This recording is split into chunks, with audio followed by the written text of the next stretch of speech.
Merry Christmas from Lion Direct.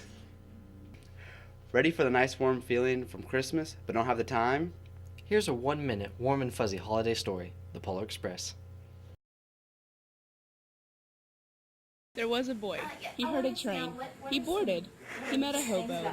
The train ran into a herd of caribou and skidded on some ice. They got to the North Pole. Billy didn't want to go, but they still visited Santa's workshop. Boy finds Santa's sleigh bell. Boy can't hear bell. Boy says, "I believe." Boy hears bell. Boy goes home happy. The state of Texas has recently been encouraging men and women to move from the workforce into education. Connor Horton and I recently interviewed Miss Emerson, the GHS robotics coach, and Mr. Cronky, the new auto mechanics teacher.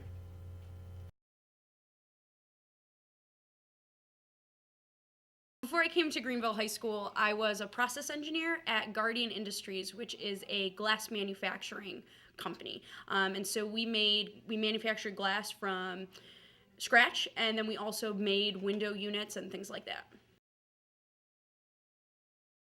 I'm teaching automotive technology and auto body and paint, and I'm co-coaching the robotics team.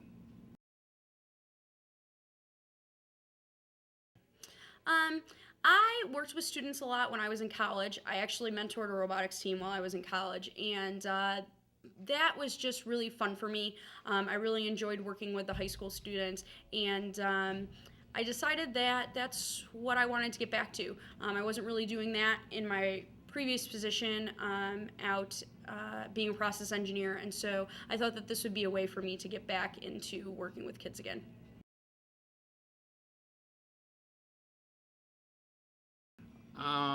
The actual industry itself hasn't been as difficult. The cars, are still the same. The difficulty for me has been going to high school students versus having employees, finding the challenges of how to motivate a young adult versus motivating an employee. An employee's a little bit different. That's receiving a paycheck and that needs to work, and there's a unique it just takes unique ways to try and motivate a young student to keep them interested, make sure they have enough hands-on experience. Probably the biggest thing is just the differences in those two. I started in October, so just a couple months now.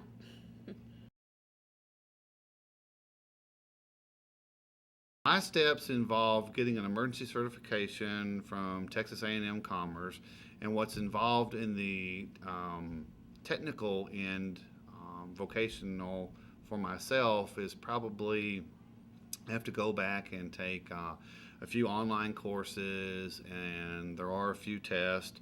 A lot of mine was covered by having 8 to 10 years experience in the field and then having an associate's degree in the field.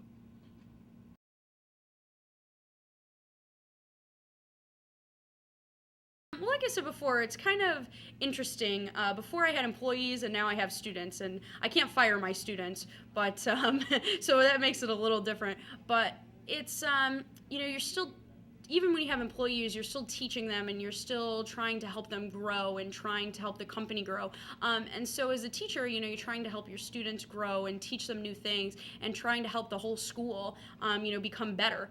Which is kind of just like working at a company. So it's been interesting and pretty fun so far.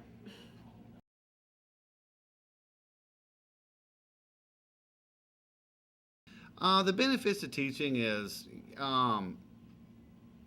there's some time off benefits, but some of the biggest benefits to me is when you finally get a young adult who finally catches it, and all of a sudden you just see that they caught on and they got it, and you know what you have been trying to accomplish, and so it can be quite gratifying.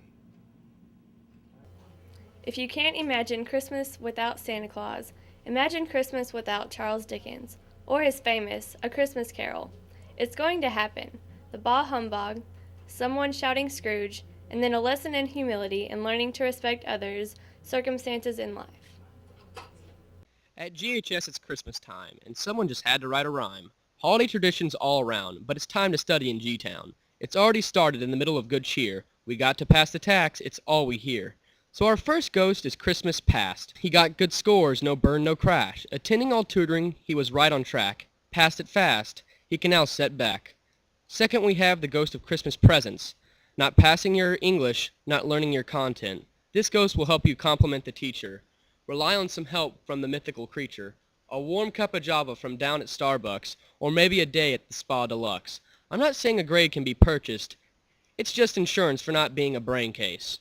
Finally, we got the ghost of Christmas Futura. A car from the 60s has no allure, Be ready for exams, take the tax in stride. Know why lions live in prides. Graduating with your class is a special time. Playing the smart card isn't a crime. The three ghosts that visited mean old Cratchit taught him a lesson about life and appreciating others. Our parody is just a fun way to say Merry Christmas, be good to yourself, have some fun, and be a part of GHS. It doesn't take Christmas for GHS students to feel the spirit. Caitlin Twilley has a recap of all the community projects for the semester. Winter is finally here and the cold weather calls for jackets. Every year the MediaTek crew collects newer gently used coats for the Give a Kid a Coat Foundation for children grades K through 5. NHS and Key Clubs similarly collect gently used clothes and money donations. Interact collected toiletries like toothpaste and toothbrushes for the Women in Need Foundation. The collections from all these organizations will go to Greenville citizens in need. Throughout the week of December 14th through 18th, the English department and robotics collected new toys in the cafeteria. All who donated earned a 100 major grade in their English class. Meanwhile, art students created unique Christmas presents for a special Secret Santa project.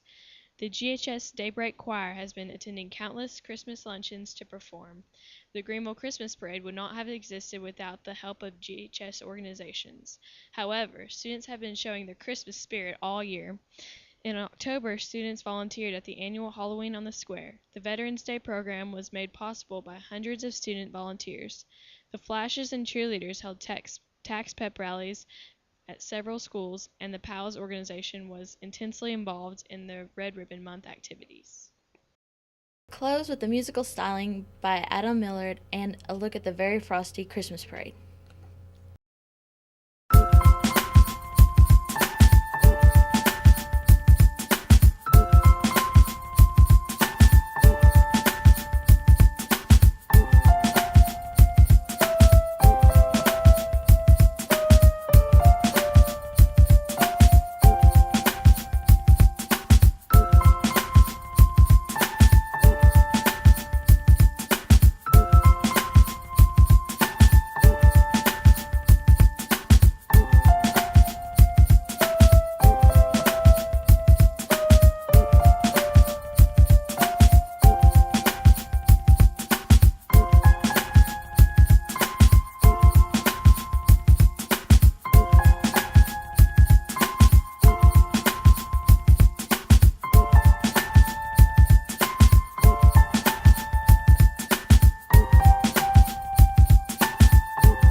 Ready? And in three, oh, that looks good. And in 3, 2, 1. We wish you a Merry Christmas. We wish you a Merry Christmas. We wish And a Happy New Year. New Year. That was wonderful.